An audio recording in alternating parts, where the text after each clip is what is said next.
Hello YouTubers, this is the one and only Sonic Ranger here, and it's reviewing time! What, you were expecting me to say something else?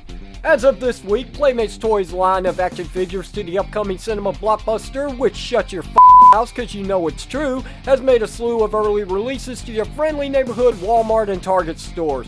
And with that, I was able to snag the entire basic series immaturely fighting over little toddlers while I slam dunked every single one of these figures into my shopping cart and raced them down to the finish line known as the checkout lane.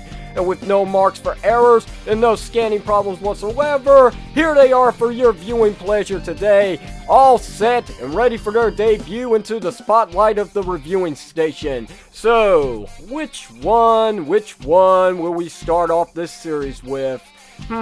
Well, seeing as most reviewers have already ceased for the moment for throwing their hands up with the 4 heroes and a half shell, when the opportunity persists, I'm feeling a bit of the opposite of a hero today, so why not? Shredder, you're up first. To start off with, let's take a quick run around the standard packaging for most of the brand new TMNT goodies under the Out of the Shadows theme? Hold on a tick, what's this?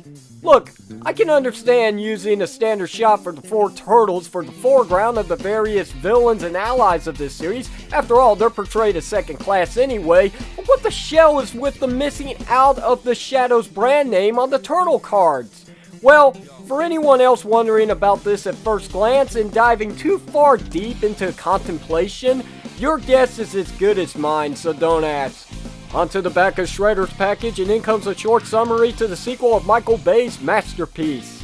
Hey, like it or hate it, I don't care.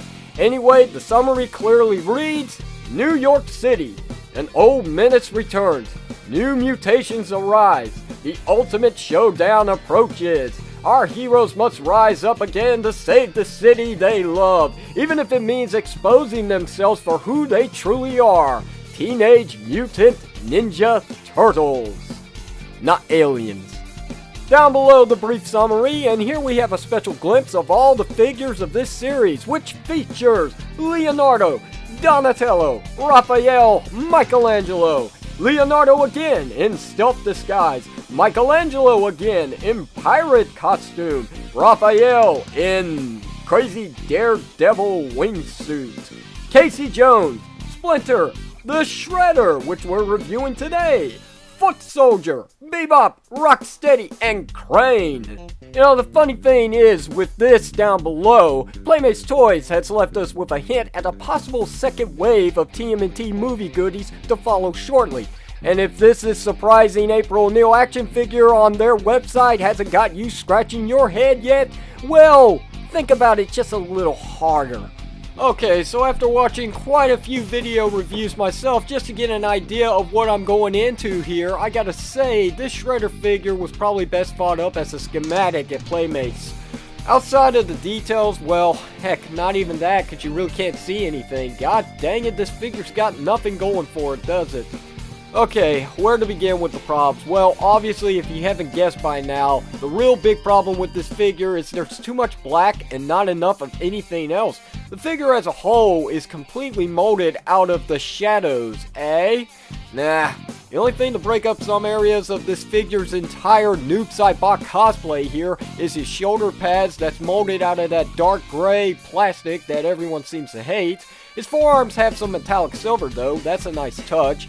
And there's some breakage down below his boots with the shin guards being spray painted, poorly might I add, but it's got that nice metallic silver color just like the hands. So beyond that, his buckles are painted in that nice silver, and whatever the shell Ds are called, that's really it.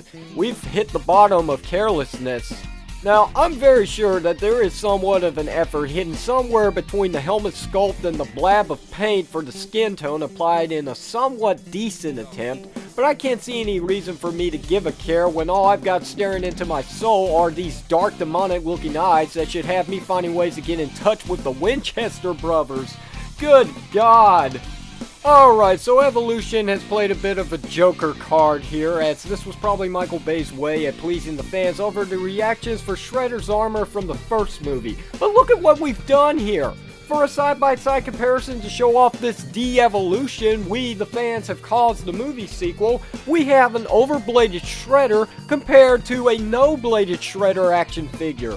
Look, I too was offended by the way the original Mech Alive suit looked in the first film, but if time has proven one thing right for this series, 100 blades are better than none. Okay, seeing as we can't have a Shredder figure without his main essentials, Playmates Toys was so hardly kind enough to give him some separate forearm guards with molded on blades to correct the issue at hand.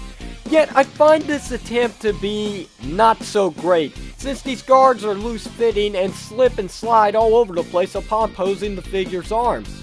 Well, to make things a little more creative in the accessories depot, Shredder also comes with what I'm guessing is a mutation blaster and not an actual handheld gun that everyone seems to be claiming it is, which makes no sense for the character, and while it doesn't really satisfy the taste of useless tools this figure comes with to slice and dice the turtles into the toppings for his homemade turtle soup, at least the blaster fits in Shredder's hands just fine and won't slide around when you're posing his arms. Into the articulation for the figure, and while it's not perfect, it is actually the best that I've seen coming from the leader of the Foot Clan in what seems like ages now. Shredder comes equipped with a ball-jointed head with somewhat decent range for movement left and right, but not so good for looking up and down. There's ball joints at the shoulders hidden underneath the guards, which do not limit the figure's articulation one bit. There's an individual hinge at the elbows, some wrist rotation, nothing for the waist unfortunately. There's awkward ball joints at the hips that limit the posing to a status pointless. You can get the legs to move up and back, but to get any outward movement you must rotate the hip joints, forcing the legs to look a little offsetting. Finally, the last bit of articulation results at the lower part of the knees with a hinge joint to bend them at your standard 90 degrees, with also the ability to rotate as well. So the Shredder figure stands at 5.5 shell inches on the ruler, and when compared to the original version standing side by side for the show-off, it clearly proves how much height one could lose just after downgrading from modern day high-tech armor to plain combat runarounds. So like the figure or not, it's a personal thing, and whilst I can truly respect all the negativity towards this Shredder for missing most of our desired marks, I also have to give this incarnation of the character some props for also pleasing me with the articulation. The figure has no pre-post feet, like all of its Nick cartoon releases, and that right there was really all I was ever asking for. So in the end, I feel the Shredder deserves at least a 7 out of 10 scale.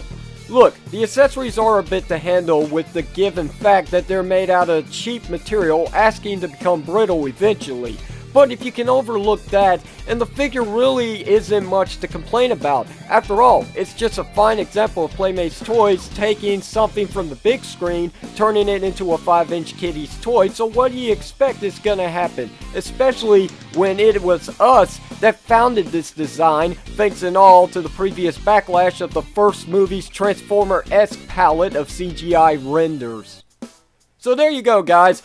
What are your personal thoughts and opinions on this figure? I'd like to know. Leave it down below in the comment of this video. If you liked this video, hit the thumbs up. If you didn't like it, hit the thumbs down. And if you haven't already, please subscribe to this channel for more video reviews just like the one you were viewing today. There will be more TMNT movie goodies to follow very shortly. Until then, this is the one and only Sonic Ranger signing out. Thanks very much for watching, and I will see you whenever you see me.